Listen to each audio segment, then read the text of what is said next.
गौरी पुत्र गणेश भगवान की जय। जय श्री कृष्णा, जय श्री राधे।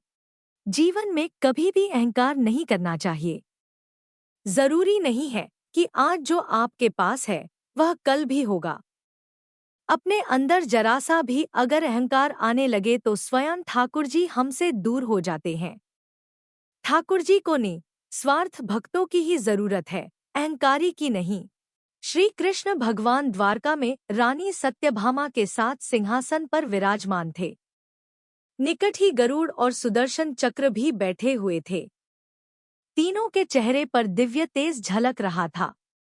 बातों ही बातों में रानी सत्यभामा ने श्री कृष्ण से पूछा कि हे प्रभु, आपने त्रेतायुग में राम के रूप में अवतार लिया था। सीता आपकी पत्नी थी, क्या वे मुझसे भी ज्यादा सुंदर थी?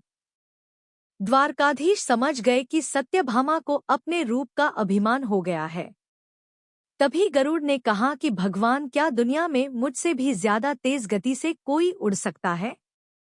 इधर सुदर्शन चक्र से भी रहा नहीं गया और वे भी कह उठे कि भगवान, मैंने बड़े बड़े युद्धों में आपको विजयश्री दिलवाई है, क्या संसार में मुझसे भी शक्तिशाली कोई है? भगवान मन ही मन मुस्कुरा रहे थे। वे जान रहे थे कि उनके इन तीनों भक्तों को अहंकार हो गया है और इनका अहंकार नष्ट करने का समय आ गया है। ऐसा सोचकर उन्होंने गरुड़ से कहा कि हे गरुड़, तुम हनुमान के पास जाओ और कहना कि भगवान राम माता सीता के साथ उनकी प्रतीक्षा कर रहे हैं। गरुड़ भगवान की आज्ञा लेकर हनुमान को लाने चले गए। इधर श्री कृष्ण ने सत्यभामा से कहा कि देवी, आप सीता के रूप में तैयार हो जाएं, और स्वयं द्वारकाधीश ने राम का रूप धारण कर लिया।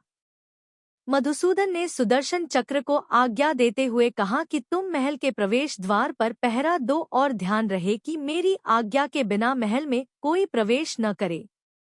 भगवान की आज्ञा पाकर चक्र महल के प्रवेश द्वार पर तैनात हो गए। गरुड़ ने हनुमान के पास पहुंचकर कहा कि हे वानर श्रेष्ठ, भगवान राम माता सीता के साथ द्वारका में आपसे मिलने के लिए प्रतीक्षा कर रहे हैं। आप मेरे साथ चलें। मैं आपको अपनी पीठ पर बैठाकर शीघ्र ही वहां ले जाऊंगा। हनुमान ने विनयपूर्वक गरुड़ से कहा, आप चलिए, मैं आता हूं।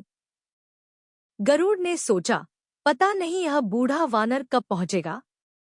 खैर, मैं भगवान के पास चलता हूं। यह सोचकर गरुड़ शीघ्रता से द्वारका की ओर उड़े। पर यह क्या? महल में पहुंचकर गरुड़ देखते हैं कि हनुमान तो उनसे पहले ही महल में प्रभु के सामने बैठे हैं। गरुड़ का सिर लज्जा से झुक गया। तभी श्रीराम ने हनुमान से कहा कि पवन पुत्र, तुम बिना आज्ञा के महल में कैसे प्रवेश कर गए? क्या तुम्हें किसी ने प्रवेश द्वार पर रोका नहीं? हनुमान ने हाथ जोड़ते हुए सिर झुकाकर अपने मुंह से सुदर्शन चक्र को निकालकर प्रभु के सामने रख दिया। हनुमान ने कहा कि प्रभु, आपसे मिलने से मुझे इस चक्र ने रोका था, इसलिए इसे मुंह में रख मैं आपसे मिलने आ गया। मुझे क्षमा करें। भगवान मन ही मन मुस्कुराने लगे। हनुमान ने हाथ जोड़ते हुए श्रीराम से प्रश्न किया, हे प्रभु, आज आपने माता सीता के स्थान पर किस दासी को इतना सम्मान दे दिया कि वह आपके साथ सिंहासन पर विराजमान है? अब रानी सत्यभामा का अहंकार भंग होने की बारी थी। उन्हें सुंदरता का अहंकार था जो पल भर में चूर हो गया था। रानी सत्यभामा, सुदर्शन चक्र व गरुड़ जी तीनों का गर्व चूर चूर हो गया था। वे भगवान की लीला समझ रहे थे। तीनों की आंखों से आंसू बहने लगे और वे भगवान के चरणों में झुक गए। अद्भुत लीला है प्रभु की। अपने भक्तों के अहंकार को अपने भक्त द्वारा ही दूर किया उन्होंने।